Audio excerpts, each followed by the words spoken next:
It feels like, oh, pretty much everyone, right? At some point, we get this urge to change something pretty significant. Oh, absolutely. It could be anything, a skill, a habit. But yeah, often it lands on health, our bodies. Exactly. And we try, gosh, countless things. And we often lean so hard on, willpower. That idea of just pushing through. But it only gets you so far, doesn't it? It feels finite. Totally finite. Yeah. And then maybe you hear about something new, like semaglutide. And the headlines, they make it sound like... Like the magic bullet, the quick fix that skips all the hard parts. Right. But the sources we're looking at today, especially the thinking from Dan Hollis, they paint a really profoundly different picture. That's what's so compelling. Hollis just shifts the whole conversation. It's not which drug is best. It's more like... More like, what journey am I actually on? Precisely. He says, yeah, the medication, like semaglutide, it's a powerful tool, no doubt, but it's only one piece. One piece of a much bigger puzzle. Exactly. Involving our biology, sure, but also, our emotions, our habits, maybe even how we see ourselves, our identity. Okay. So our mission today isn't just to talk about the drug. It's to get into Dan Hollis's philosophy, right? This idea of weight management as a human journey. Yeah, a human emotional narrative journey. We want to unpack why his approach feels different, what it means for actually keeping the weight off long term, and how it helps us understand those common struggles. Sounds crucial. So for this, we're diving into Hollis's manifesto, but also some really thoughtful reflections on his work from other sources, like The Story Beneath the Weight and What Dan Hollis Taught Me About Failing Gracefully. Quite a bit to dig into. Okay. So let's start with that big idea from his manifesto. He says, flat out, this is not a drug journey, it's a human one. What's he getting at there? It pushes against how we usually think about medication. It really does. He's not denying the medication works, not at all. He acknowledges it's potent, but he's very clear. Define it as a tool. Just a tool. Right. And its effectiveness. Yeah. That hangs entirely on understanding what it's actually doing. It's not just flipping an off switch for hunger. So what is it doing then?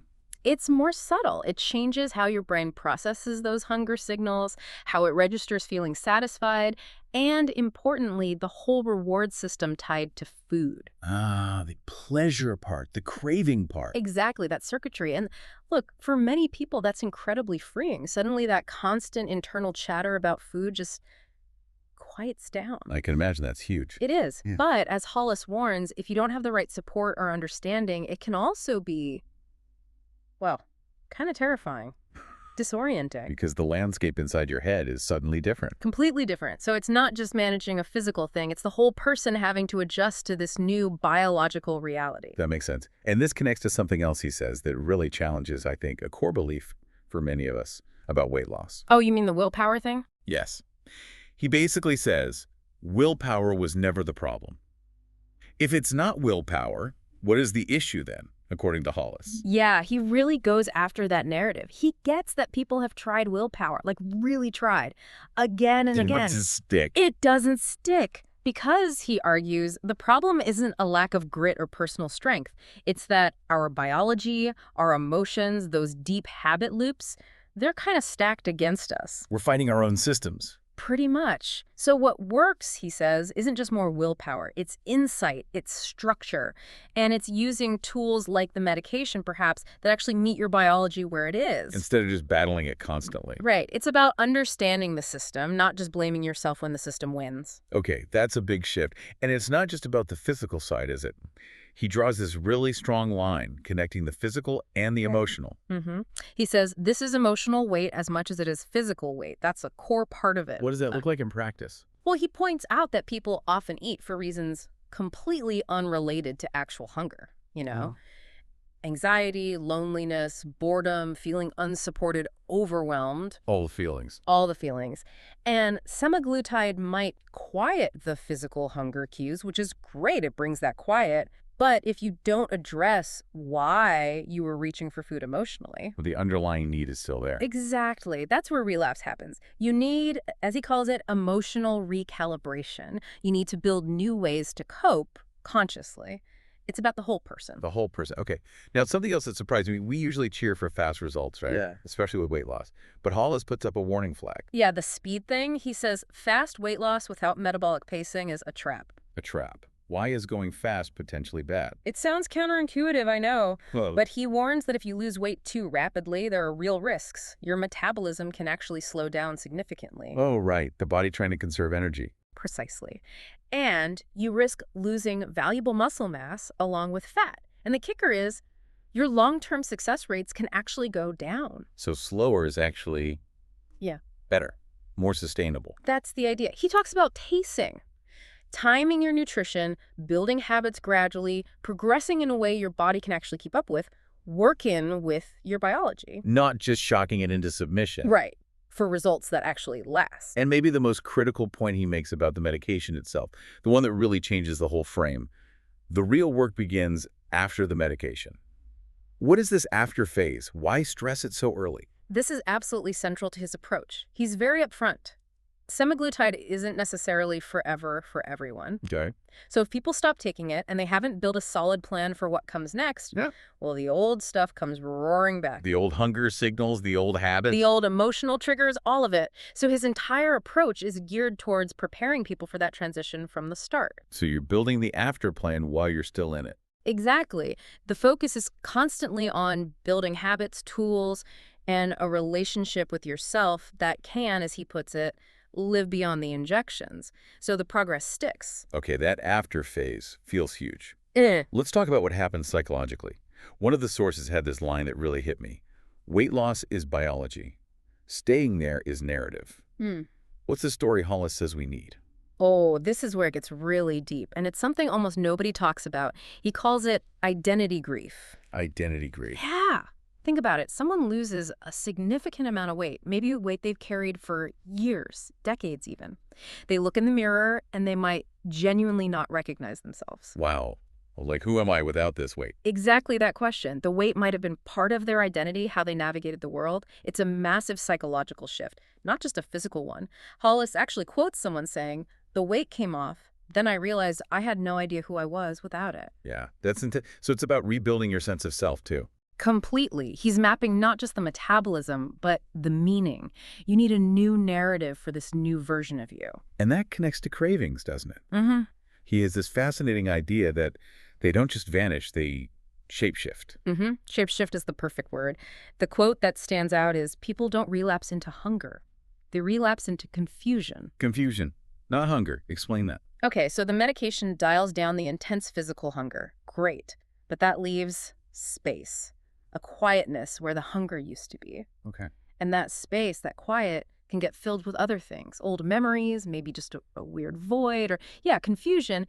And if you don't intentionally fill that space with something nourishing emotionally, psychologically. And the old patterns rush back in, or new weird ones. Exactly. The cravings return, but maybe they feel different, more like a restlessness or that confusion. He says the silence the drug provides can actually be dangerous if you're not ready for it, because the stories we've buried tend to rise in that quiet. Wow. Okay. So if silence can be dangerous, how do you build something sustainable in that space? He talks about support being like neurobiological scaffolding. Yes. And he doesn't mean support is just, nice to have. He means it's structural, like actual scaffolding on a building. Essential for the build. Essential. This support system could be coaching, therapy, community, whatever works, helps you literally stitch new rituals into old routines. It gives you the framework. The framework to handle that emotional recalibration we talked about. Precisely. When food isn't the go-to coping tool anymore, you need structure to figure out what comes next. It helps you learn to treat hunger or that feeling of emptiness not as an enemy, but as a signal. A signal that something inside needs attention. Needs naming, needs tending to. Like Hollis says, when the cravings stop, the truth begins. That's where the deep work happens. Okay, so this whole thing, it really isn't just about fitting into smaller clothes then. Not at its core. That's why his line, "This journey isn't about eating less, it's about living more," is so powerful. What's the big takeaway there for someone listening?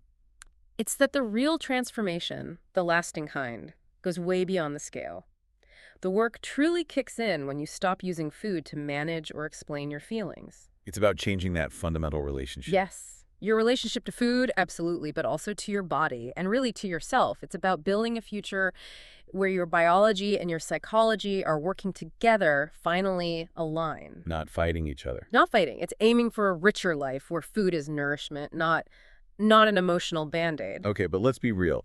No big change journey is ever a straight line, right? We Hmm. all hit bumps, we stumble, and that feeling of failure, it can be crushing. Oh, totally. The dread is real. But Hollis has this really almost gentle way of reframing it. He says, failure isn't the end, it's a message, a moment of feedback. Hmm. How does that change things? It changes everything, I think. It takes failure out of the realm of shame and guilt. It stops being this big, terrible story about you being flawed. That makes it Yeah. just data. Exactly. Just a data point. Something to observe, learn from, adjust based on. He explains that a relapse or a slip-up isn't some moral failing.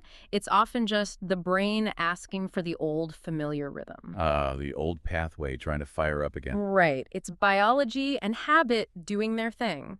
Understanding that lets you meet it with curiosity, not self-attack. Okay, what happened there? What was the trigger? Not, oh, I'm useless. That's huge. Curiosity over condemnation. Precisely. And he pushes this further. He suggests most people aren't failing semaglutide. They're failing to prepare for what comes after it. What preparation are they missing? It loops back to that after phase again and the scaffolding. When things break down, when you hit that wall and feel like you're failing, Yeah. Hollis argues it's often not because you are broken. It's usually a sign that your support system isn't strong enough for that particular challenge. The scaffolding needs reinforcement. So the failure isn't personal, it's systemic. Like my plan or my supports weren't quite right for that moment.